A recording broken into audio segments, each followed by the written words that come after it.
Meu avô, um local até interessante da gente estar falando ele.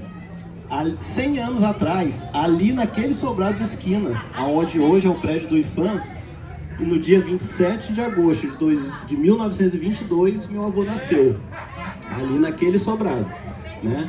E depois, durante muitos anos, alguns anos pelo menos, morou também naquela outra casa que está em reforma, atrás do tapume verde, de janelas verdes.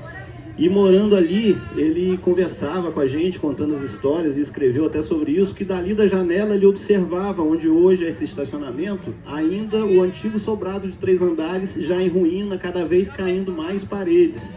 E ele acompanhava tudo isso ali da janela da casa também, né? Então, o meu avô viveu realmente a infância dele nesse mundo pequeno, que ele chama, né? No Paraty, um pequeno mundo aqui. E aqui ele cresceu, os contos aqui do jardim, né, que é a nossa praça da matriz atual, fechada de alambrados, com um portão para um lado e um portão para o outro, e um jardineiro, um zelador da praça que ficava ali, as crianças brincando, correndo de pique, tudo, e dava 9h30 da noite e ele ia, vamos todo mundo embora agora, fechava os portões e todo mundo ia para casa. Então, assim, é um privilégio estar aqui falando, né, dessa história, essa infância toda do meu avô. Hoje vocês estavam até falando, eu aqui com a camisa do Brasil, num dia de estreia do Brasil na Copa do Mundo, também acaba sendo uma homenagem ao meu avô. Meu avô era um fanático por futebol, adorava futebol, vascaíno de coração, né? É verdade. Então, assim, foi um momento de início de infância aqui, de nascimento, de início de infância. Depois veio o período, como a Solange falou, que eles foram para Cunha. O meu avô, na verdade, foi para Cunha, que o meu bisavô, Carlos Freire, ele era de Cunha, nascido em Cunha, e uma irmã dele ficou com dificuldades lá, o marido estava com problema de saúde, ela ficou sozinha, eles tinham uma vendazinha perto da praça, e ela precisava de alguém para ajudar, e o meu bisavô, Carlos Freire, mandou o meu avô, na época ele devia ter para 10, para 11 anos, por aí. Foi logo depois da Revolução de 1932 que eles subiram, e lá eles passaram alguns anos lá, né? E aí ele tem diversos relatos interessantes da cidade de Cunha, e inclusive, Rodrigo, o fato da família inteira hoje ser vascaína nasceu com a ida do meu avô para Cunha, porque aqui em Paraty, antes de subir, eles colecionavam umas figurinhas de time de futebol que vinha no chiclete, e aí o primeiro time que ele completou foi o Vasco. Isso na época não tinha muita ligação ainda no futebol aqui, mas quando ele subiu e foi para Cunha, lá todo mundo já conhecia, era o Palestra Itália, era o Corinthians, do São Paulo, sei lá, e perguntava para ele: ô paratiano, e você, torce para que time? E aí ele se lembrou do Vasco, que ele tinha começado, eu torço pro Vasco. E a partir dali hoje, toda a família é vascaíno por causa do time de figurinhas do chiclete, tá vendo? E é isso. E assim, meu avô tinha uma memória fantástica. Conversar com meu avô era viver Paraty, naquele passado todo, mas com muitas visões de projeções do futuro. Então, meu avô era uma pessoa que tinha memória muito grande, mas também uma inteligência de buscar, né, o pensamento do futuro de Paraty, e muitas histórias a gente conversou e discutiu lá. Mas diversos livros deles escritos sobre Paraty no século XX, eu acho que não sei quem mais conseguiria resgatar uma história de um século inteiro de Paraty, como, né, o meu avô conseguiu, não só com as lembranças e os dados que ele já tinha, mas com a memória dele de lembrar das histórias, dos contos, da pesquisa. Isso muito bacana.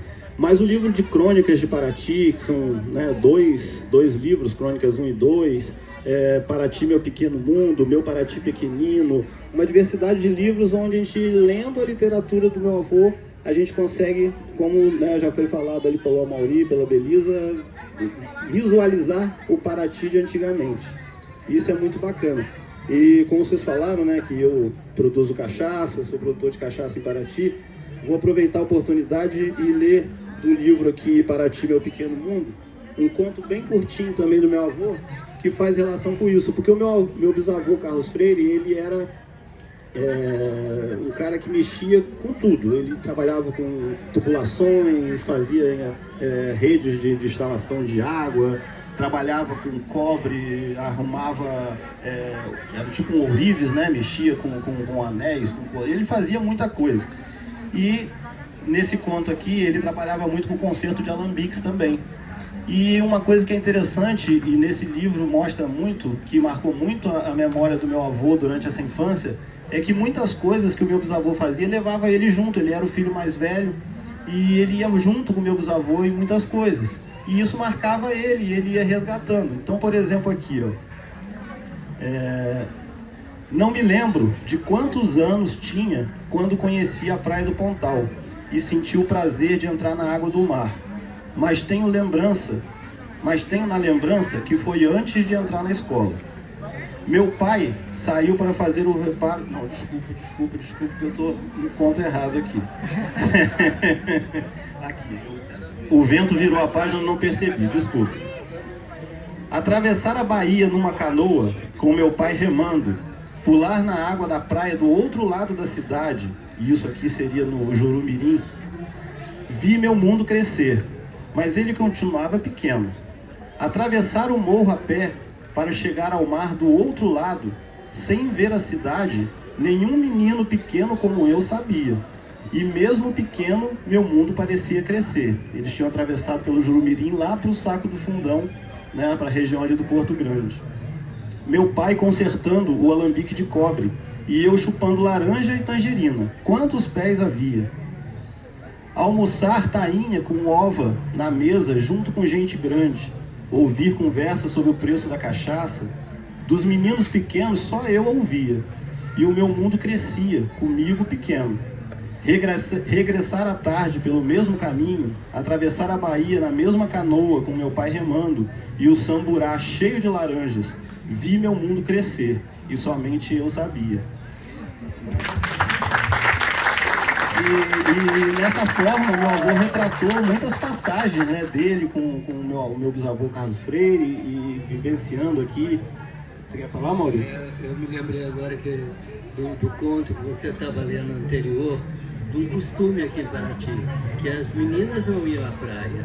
Sim. Mas os meninos também iam escondido. Nesse conto aí do Pontal. Iam escondido, tinham que tirar a roupa e nadavam nus, porque depois tinham que voltar para casa sequinho, senão a mãe brigava. Tinha duas facções políticas aqui.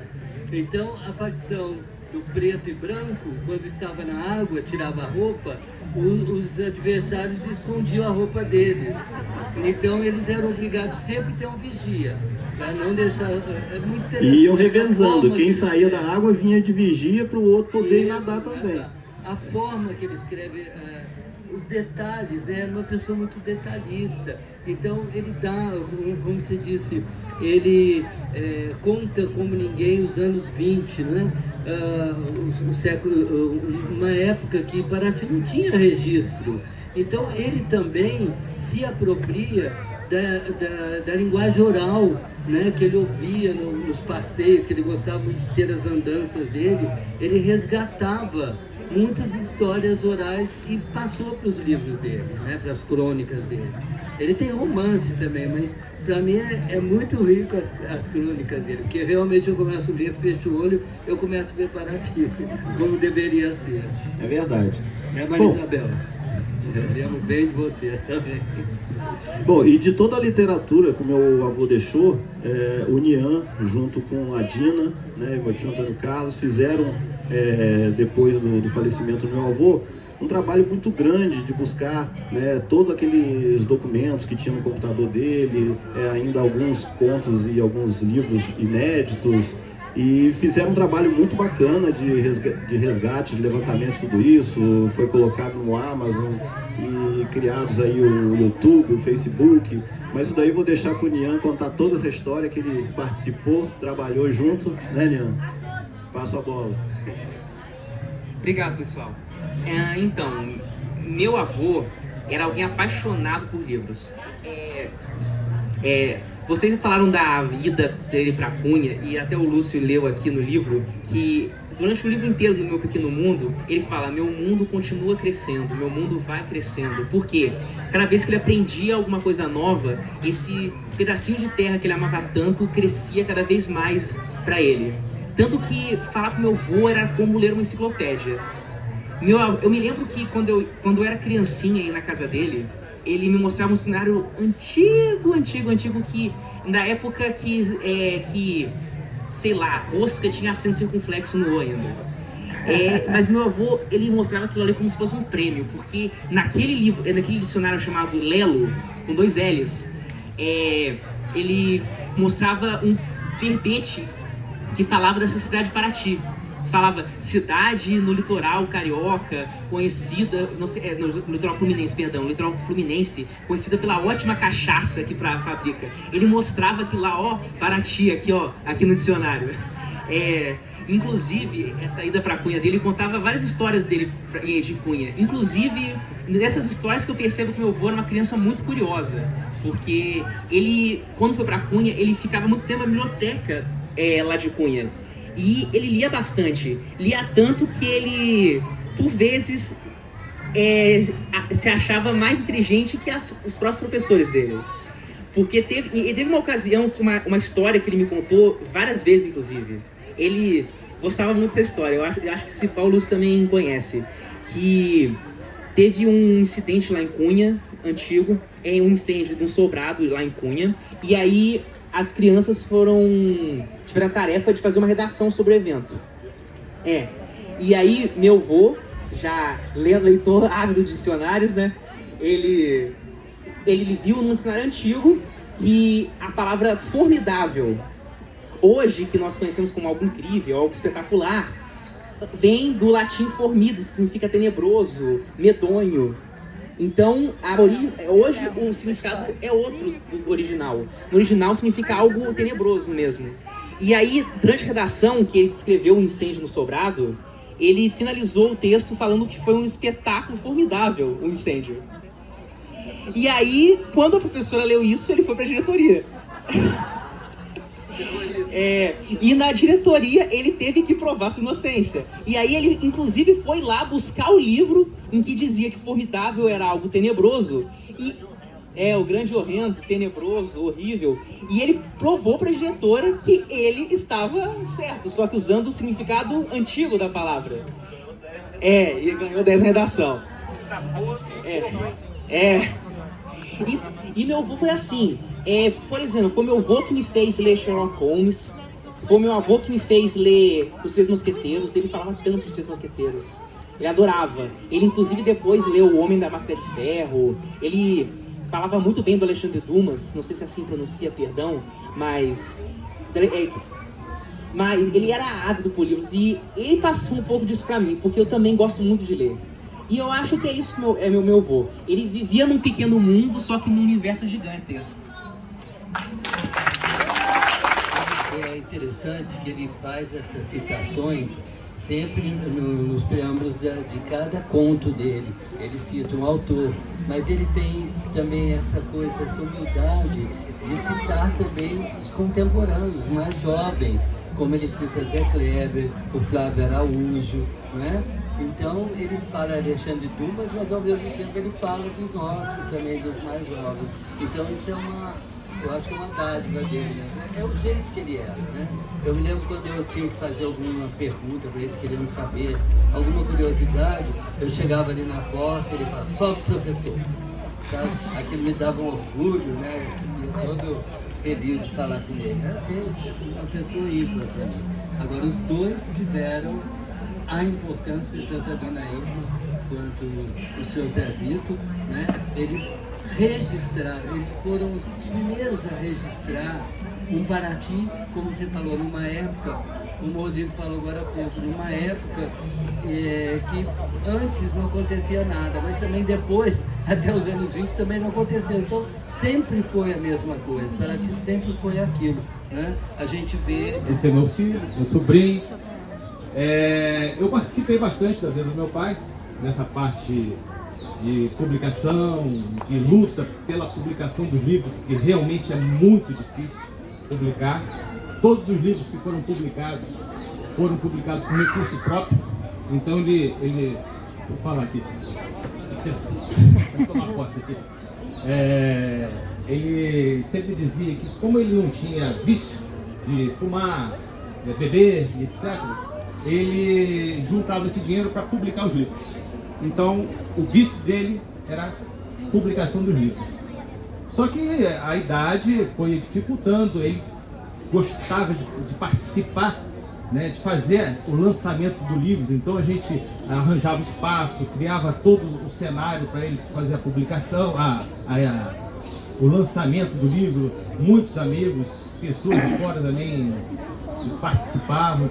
Ele participou de Bienal no Rio de Janeiro, participou de Bienal em São Paulo. Então ele gostava muito desse ambiente, né, dos livros. Com mais idade foi ficando difícil, a audição já não ajudava, o equilíbrio e tudo. Então ele foi se afastando desse convívio que ele adorava. Por ele ficava o dia inteiro falando e as pessoas iam ter assunto para ouvir. E aí com isso ele foi se isolando e a gente eu fui tomando cuidado de guardar todo o arquivo, porque às vezes ele deletava um livro inteiro, né, por engano, né? Isso acontece com todo mundo. Então a gente teve essa parceria de ter esse cuidado. E depois, a gente vinha insistindo com ele para ele publicar outros livros, né? O meu filho Nian lançou, por insistência do meu pai, o primeiro livro publicado pelo Nian foi bancado pelo meu pai. Ó, isso aqui é um presente para você. Formigueiro. Foi lá na Plant, que houve o lançamento, tudo. Então era um incentivador. E do mesmo jeito que ele incentivou, eu me sentia na obrigação também de dar suporte, né? Eu vou procurar minha árvore. Desculpa aí, gente. Saudade danada.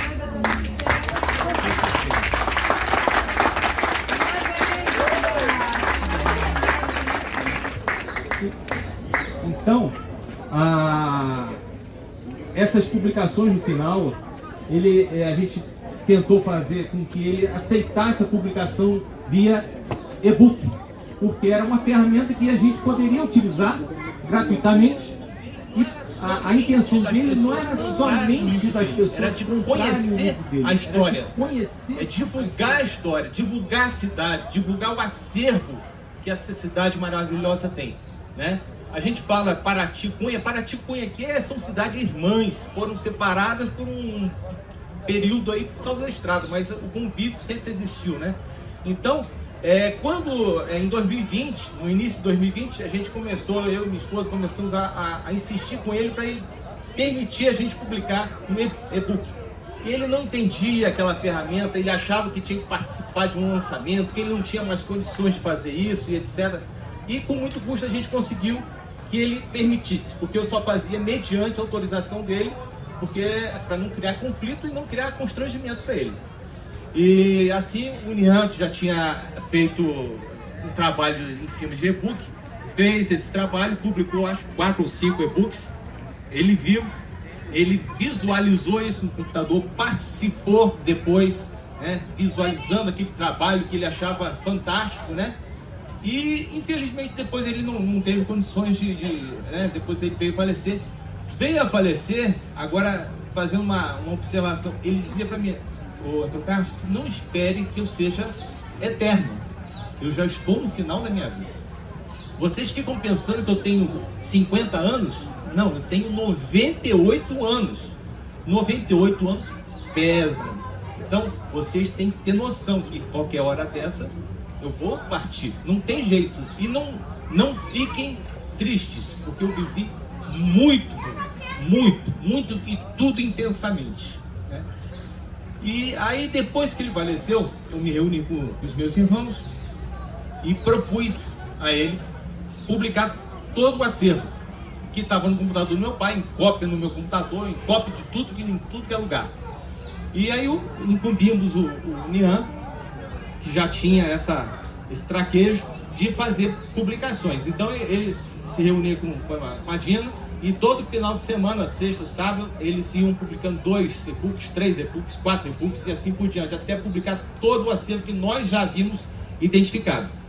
E uma novidade, né? A gente já conversou em casa e tal, mas ainda não fluiu. ele escreveu um livro chamado Depois da Tempestade, né? Esse livro, Depois da Tempestade, ele teve um nome anterior diferente. E quando fomos publicar no formato e-book, a gente não achava o Depois da Tempestade no formato que estava publicado. E aí descobrimos que ele já estava fazendo Depois da Tempestade 2. Entendeu? E depois eu fui me lembrar desse fato, que ele havia mudado o nome do livro, Lajeado do Desterro, exatamente, para Depois da Tempestade. Eu acho que foi até por uma sugestão da editora, de alguém que estava participando com ele. E aí encontramos esse livro, publicamos o Depois da Tempestade original, e o Depois da Tempestade 2, que está incompleto, eu quero ver se convenço meu filho, Nian, de fazer a conclusão do livro. Eu sei que é um trabalho totalmente diferente, porque a redação do meu pai, a forma de escrever do meu pai é diferente do meu filho. Mas a gente tem conversado no sentido de estabelecer aquele momento, aquele tempo, e ele dar continuidade e fechar o texto Depois da Tempestade 2. É um desafio, e como estava dizendo, é um desafio maior ainda, publicar, editar livro físico. A Dina me cobra muito isso. Nós temos que publicar, nós temos que colocar nas livrarias. Hoje ela teve ali na livraria Travessa, mas você tem nota fiscal? Nós não temos nota fiscal, nós compramos o livro. E nós não somos autores, não somos editores, não somos nada, nós somos só participantes de uma obra, né? Então a gente tem que encontrar um meio de publicar esses livros. Eu também tentei propor isso para ele e tal, fazer vídeos com meu pai, consegui fazer alguns, né? E fizemos um canal no YouTube, né? E publicamos alguns vídeos dele, que eu acho que nesse origami também eu acho que tem o endereço do canal.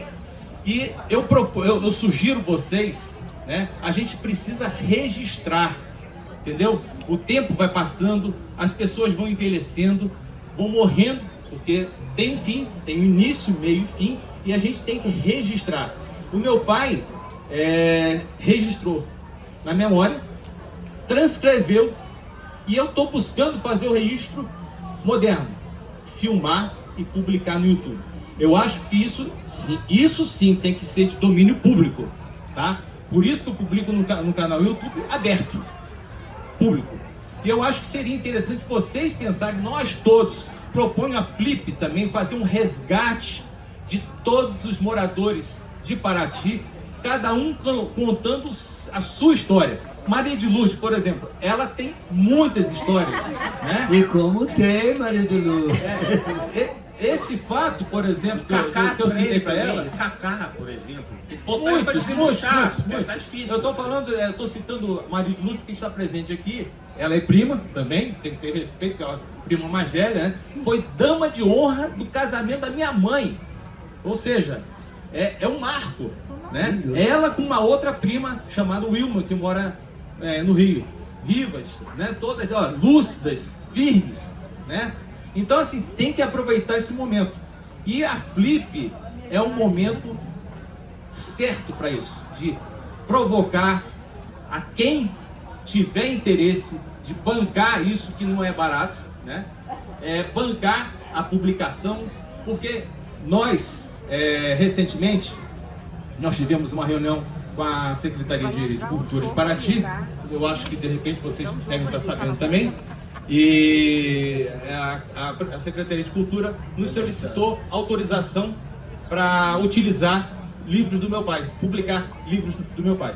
Nós oferecemos 100%, só que eles não têm verba para tudo. Então eles tinham que vincular isso à legislação. Então eles pegaram o Paraty no Mundo, meu Paraty Pequenino, as Crônicas 1 e 2, Século XX, eu acho que são esses 5 livros. E tem livros do Dilner, eu não sei se o livro da Dona Ima também tá. Enfim, vai depender muito da verba. Vai ser lançado amanhã o livro. Não sei, não. Não, de idade. Então, assim, Essa vamos dizer, entre aspas, a condição, né, o que eu propus foi, podem utilizar 100%, publiquem. Isso é um resgate da história. E é um diferencial. Eu agradeço muito, eu não sou político, nada, mas eu agradeço muito ao prefeito atual, Vidal, à Secretaria de Cultura, na pessoa do Zé Sérgio, da Andréa Mazeda, que nos buscaram, né, nos apresentaram essa proposta e vão fazer esse trabalho. A proposta que eu fiz foi, a condição que a gente abre mão dos direitos autorais é vocês distribuírem em todas as escolas municipais, estaduais e particulares, em todas as bibliotecas. Por quê? É assim que a gente vai registrar a história, né? E, paralelamente a isso, fazer esse registro via YouTube e etc, né? É assim que a gente vai resgatar, vai manter a história. Com certeza. Então, eu agradeço aqui a participação. Eu vou parar de falar porque eu falo demais. Então, eu vou parar por aqui. Pro jogo. Obrigado, Antônio Carlos. Foi muito importante o seu depoimento, sem dúvida nenhuma. Eu gostaria agora que vocês dessem suas considerações finais, né?